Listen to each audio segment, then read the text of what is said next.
Hai semua, perkenalkan kami dari kelompok 3. Kami akan memaparkan terkait materi kami, yaitu kebijakan moneter dan juga utang luar negeri.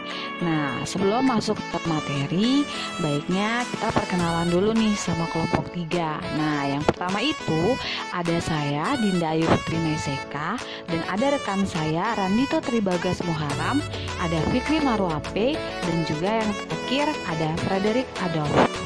Nah, di slide berikutnya kita akan dengar nih penjelasan terkait tentang pengertian bagaimana sih kebijakan moneter itu yang akan dijelaskan oleh rekan saya Randito Tribagas Muharam.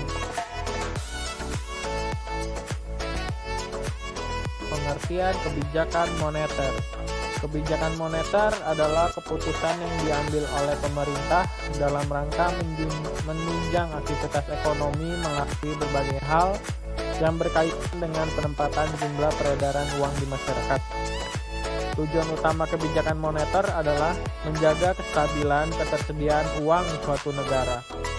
Karena persediaan uang negara mempengaruhi berbagai aktivitas ekonomi, seperti inflasi, suku bunga, bank, dan sebagainya. Oleh sebab itu, penanggung jawab dan pelaksana kebijakan moneter di Indonesia yaitu Bank Indonesia selaku Bank Sentral di Indonesia.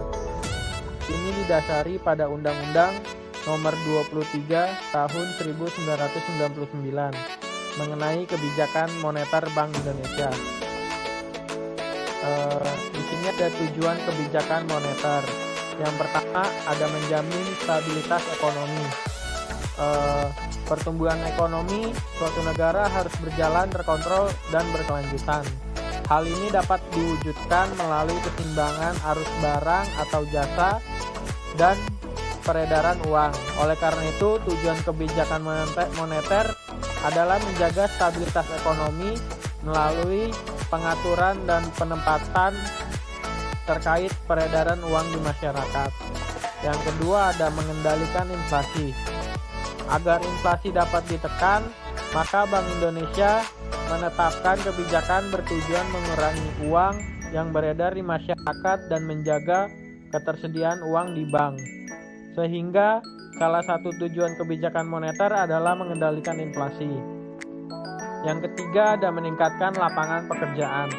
Tujuan kebijakan moneter Bank Indonesia berikutnya yaitu meningkatkan lapangan pekerjaan.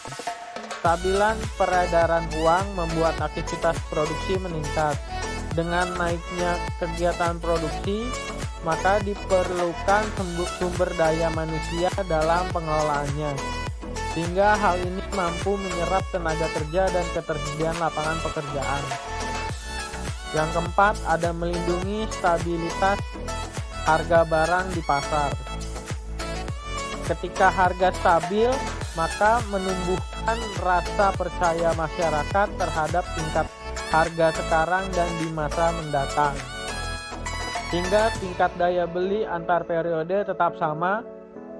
Kestabilan harga ini bisa diatur melalui keseimbangan peredaran uang, permintaan barang, dan produksi barang.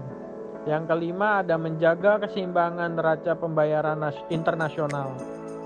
Kebijakan moneter tidak hanya berpengaruh terhadap aktivitas ekonomi dalam negeri saja, namun juga luar negeri.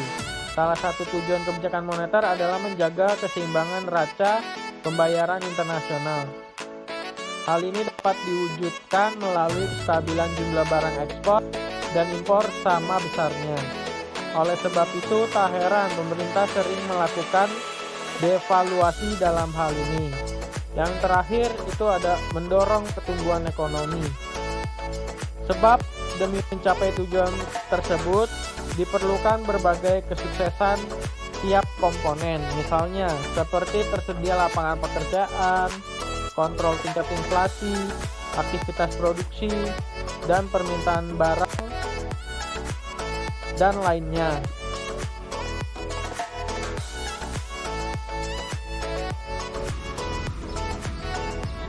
Jenis-jenis kebijakan moneter.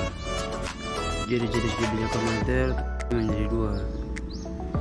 Yang pertama, kebijakan moneter ekspansif. Yang kedua, kebijakan moneter kontraktif. Dari kebijakan tersebut Misalkan yang pertama adalah kebijakan moneter ekspansif, adalah kebijakan moneter yang melakukan pengelolaan dan pengaturan peredaran uang dalam aktivitas ekonomi disebut sebagai kebijakan moneter ekspansif. Dalam hal ini tujuan utamanya meningkatkan peredaran uang di masyarakat sehingga roda perekonomian meningkat. Yang kedua, kebijakan moneter kontraktif adalah kebijakan moneter kontraktif, di mana kebijakan diambil sebagai langkah mengurangi peredaran uang di masyarakat saat terjadi inflasi. Berikut ada instrumen kebijakan moneter. Instrumen kebijakan moneter itu dibagi menjadi 6. Yang pertama adalah pasar terbuka, kedua politik diskonto, ketiga politik cadangan kas, keempat kebijakan kredit selektif, kelima imbauan murah, dan keenam kebijakan devaluasi.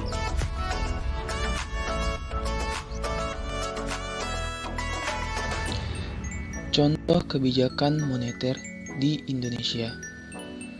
Di bagian pertama, pelaksanaan kredit langsung oleh Bank Indonesia.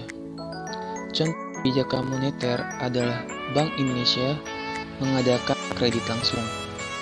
Pemberian kredit langsung kepada berbagai sektor atau proyek yang memerlukan dana secara mendesak. Hal ini dapat meningkatkan jumlah uang yang beredar karena harus membiayai kegiatan dengan segera. Lalu di bagian selanjutnya, adanya penyediaan fasilitas overdraft. Saat Bank Indonesia membantu bank umum yang mengalami kesulitan likuiditas jangka pendek, maka hal ini termasuk contoh kebijakan moneter di Indonesia melalui fasilitas overdraft. Bantuan yang diberikan berupa pinjaman jangka pendek dengan suku bunga tinggi. Hal ini dapat diharapkan mampu mengontrol peredaran uang agar tetap stabil. Baik, selanjutnya di sini kalau tadi kita sudah membahas terkait tentang contoh kebijakan moneter di Indonesia, maka kita akan mempelajari bagaimana sih dampak dari kebijakan moneter itu sendiri. Nah, harga-harga kebutuhan pokok yang mengalami fluktuasi kadang mengalami kenaikan dan beberapa bulan kemudian mengalami penurunan nih teman-teman. Hal ini merupakan salah satu dampak dari kebijakan moneter yang dilakukan oleh pemerintah teman-teman. Di kebijakan moneter dilakukan agar tetap mempertahankan kestabilan harga. Fluktuasi nilai mata uang sangat berpengaruh terhadap perekonomian nasional. Saat nilai mata uang turun, maka harga barang akan naik. Inflasi yang timbul akibat naiknya harga-harga barang diatasi dengan menerapkan kebijakan moneter kontraktif. Kebijakan moneter kontraktif berupa kenaikan suku bunga atau BI rate yang tidak sesuai dengan kondisi real perekonomian masyarakat dapat memicu melemahnya daya saing produk dalam negeri, perlambatan kredit, pelambatan investasi, dan tersendatnya pertumbuhan ekonomi nih teman-teman. Itulah dampak dari kebijakan moneter. Baik, di slide berikutnya kita akan membahas tentang utang luar negeri. Apa sih utang luar negeri? Nah, utang luar negeri atau pinjaman luar negeri adalah sebagian dari total utang suatu negara yang diperoleh dari para kreditor di luar negara tersebut. Penerima utang luar negeri dapat berupa pemerintah, perusahaan, atau perorangan. Bentuk utangnya dapat berupa uang yang diperoleh dari bank swasta, pemerintah negara lain, atau lembaga keuangan internasional seperti IMF dan Bank Dunia.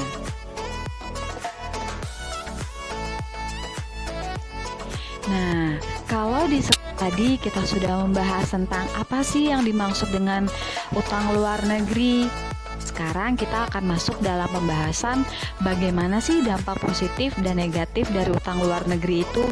Nah, yang pertama, dampak positif dari utang luar negeri dalam jangka pendek, utang luar negeri sangat membantu pemerintah Indonesia dalam upaya menutup defisit anggaran pendapatan dan belanja negara yang diakibatkan oleh pembiayaan pengeluaran rutin dan pengeluaran pembangunan yang memang cukup besar nih teman-teman. Dengan adanya utang luar negeri membantu pembangunan negara Indonesia dengan menggunakan tambahan dana dari negara lain. laju pertumbuhan ekonomi dapat dipacu sesuai dengan target yang telah ditetapkan sebelumnya. Berikutnya ada dampak negatif dari utang luar negeri. Dalam jangka panjang, utang luar negeri dapat menimbulkan berbagai macam persoalan ekonomi negara ataupun di Indonesia sendiri. Salah satunya dapat menyebabkan nilai tukar rupiah jatuh atau terjadinya inflasi. Utang luar negeri dapat memberatkan posisi APBN RI karena utang luar negeri tersebut harus dibayarkan beserta dengan bunganya, teman-teman. Negara akan dicap sebagai negara miskin dan tukang utang ketika tidak mampu untuk mengatasi perekonomian negaranya sendiri. Dalam arti, negara tersebut membutuhkan campur tangan dari pihak lain nih, teman-teman. Baik, di slide kali ini kita telah sampai pada kesimpulan dari kebijakan moneter dan juga utang luar negeri nih, teman-teman. Apa sih kesimpulannya? Nah, kesimpulannya adalah kebijakan moneter pada dasarnya merupakan suatu kebijakan yang bertujuan untuk mencapai keseimbangan internal atau pertumbuhan ekonomi yang tinggi, stabilitas harga, pemerataan pembangunan, dan keseimbangan eksternal terkait keseimbangan neraca pembayaran, serta tercapainya ekonomi makro. Suatu hal yang tepat bila utang luar negeri dapat membantu pembiayaan pembangunan ekonomi di negara-negara untuk meningkatkan kemakmuran dan kesejahteraan rakyat. Akan tetapi, penggunaan utang luar negeri yang tidak dilakukan dengan tidak bijaksana dan tanpa prinsip kehati-hatian, maka dalam jangka panjang, utang luar negeri justru akan membebani negara serta masyarakatnya nih, teman-teman. Itulah presentasi dari kami yang bisa kami jelaskan terkait tentang kebijakan moneter dan juga utang luar negeri. Sekiranya presentasi kami bisa bermanfaat untuk teman-teman semua. Terima kasih. Sampai jumpa di video kami berikutnya nih, teman-teman.